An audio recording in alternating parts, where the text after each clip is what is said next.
soutěže Futsal Havířov, kteří dosáhli mety nad 100 střelených ligových gólů.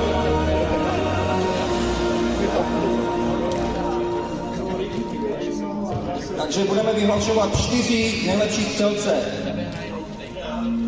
Čtvrtý, který vstoupil do síně slávy, člen kanonýrů Futsal Havířov, je Tomáš Gistinger ze 102 góly. Prosím o potlesk.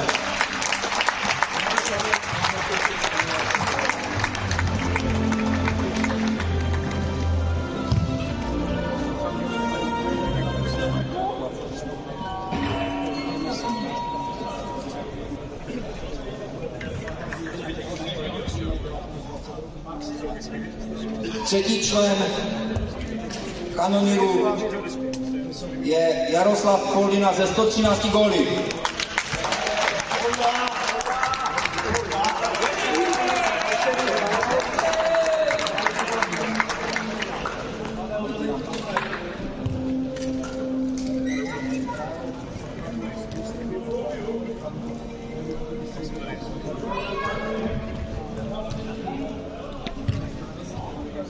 Druhý nejlepší střelec soutěže Futsal Havířov v historii je ze 149 góly Jaroslav Goj.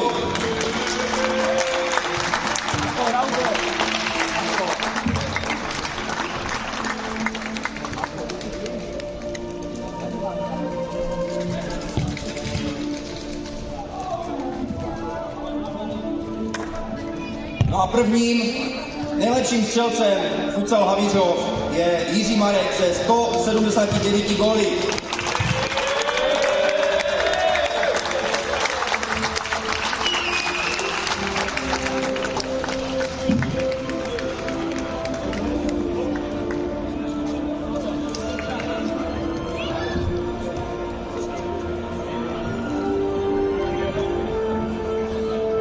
Takže toto jsou 4 nejlepší střelci historičtí soutěže Futsal Havířov a nadále můžou rozšiřovat svoji sbírku branek.